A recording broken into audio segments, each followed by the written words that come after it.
Number 1 है। मैं तो सच बता रहा, कहीं कोई बात नहीं बन रही थी, लेकिन एक बार बन गई तो अपनी किस्मत इतनी जोरदार, मैं क्या बताऊं आप लोगों को। मैं वो बस में सफर कर रहा था अपनी प्रेमिका के साथ, वो मैं खिड़की वाली साइड बैठा था, बगल में बैठी थी। कंडक्टर आया, बोले ticket ticket ticket madam ticket, उसने पैसे निकाला, बोले दोनों की दे दो। उस कंडक्टर ने उसको तो फुल टिकट दी, मेरी हाफ टिकट।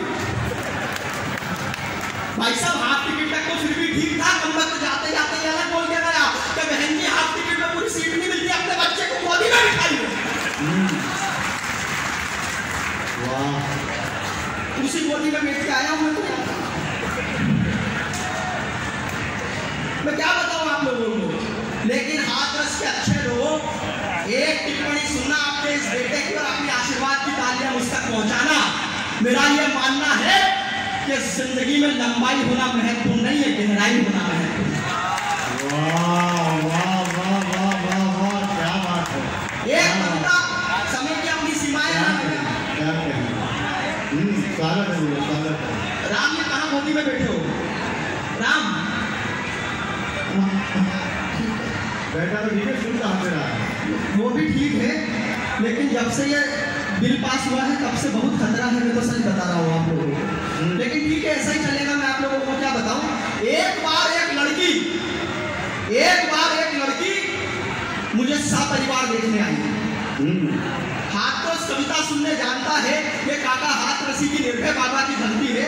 आप जरा मुझे सुनकर के बताना, एकदम विरोधाभास अलंकार, उल्टे तरीके से सोचना और मस्ती के साथ में जुड़ना। एक बार एक लड़की को, लड़की वाले आए मुझे देखने, तो मेरे पिताजी ने कहा कि जी ये रहा हमारा लड़का, देख लीजिए। उन्होंने मुझे देखा और फिर बोले जी हमने तो देख लिया, किसी अच्छे से डॉक्टर को दिखाओ। वो एक बार एक लड़की मुझे सपरिवार देखने आई, साथ में अपनी कमाऊ मां और गृहिणी पिता को लाई। ठीक उल्टा है भाई साहब, आप बिल्कुल सही समझ रहे हैं। गृहिणी पिता को लाई, मैं किचन में मेहमानों के लिए चाय गरमा रहा था और खिड़की से लड़की को देख देख शर्मा रहा था, और खिड़की से लड़की को देख देख शर्मा रहा था। लड़की वाले मेरा कल ऊपर से नीचे तक नाप रहे थे, चाय की ट्रे ले जाते समय मेरे हाथ कांप रहे थे। चाय की ऑब्जर्वेशन है, बिल्कुल आपके घर में जो होता होगा रिश्ते संबंधियों के टाइम पे, बस वही चित्र खींच रहा हूँ लेकिन अपने अंदाज में। चाय की ट्रे ले जाते समय मेरे हाथ कांप रहे थे। लड़की की माँ चाय की चुस्की लेते हुए बोली, बेटा खाना बना लेते हो ना, बेटा खाना बना लेते हो ना। पिताजी ने अपने मतलब का सवाल पूछा, झाड़ू पोछा तो लगा लेते हो ना। ये उन्हीं 2-4 लोगों ने तालियां बजाई जिन्हें घर जाके झाड़ू पोछा लगाना होगा। झाड़ू पोछा तो लगा लेते हो ना। जवाब में हमारे पिताजी बोले हमारा बेटा सर्वगुण संपन्न है, इसे सब कुछ आता है, बिल्कुल बेल जैसा एकदम सीधा साधा है। लड़की वालों ने थोड़ा थोड़ा और हमने भरपेट नाश्ता किया। फिर मुझे लड़की के साथ अकेले में बात करने का मौका दिया। लड़की का जैसे जैसे सवाल मेरी तरफ आ रहा था, मैं शर्माते हुए शर्ट की कॉलर चबा रहा था।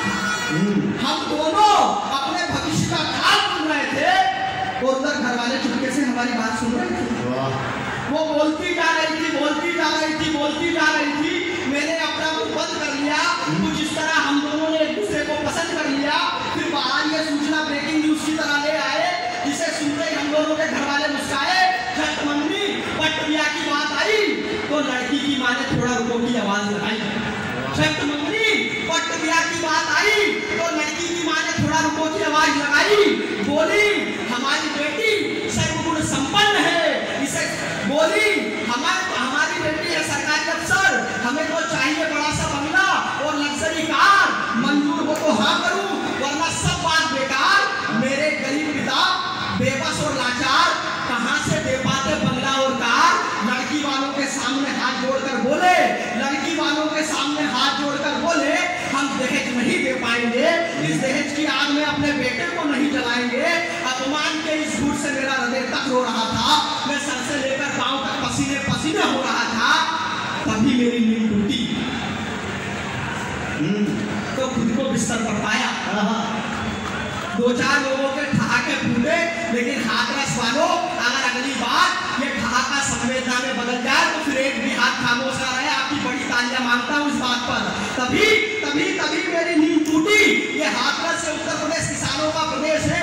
यहाँ पर बेटे पिताओं की अगर कोई जिम्मेदारी, कोई चिंता अगर मैंने अलग ढंग से कह दी हो, कोई देश की विसंगति अलग तरीके से बता दी हो, तो मुझे भरपूर आशीर्वाद देना जरा हाथरस वालों। तभी तभी मेरी नींद टूटी तो खुद को बिस्तर पर पाया। इस भयानक सपने ने मुझे सारी रात जगाया। आज मेरा मन देश के दानव का दिया हर दर्द मानता है। बेटी के बाप पर क्या बीतती है बस उसका कोई जाने है।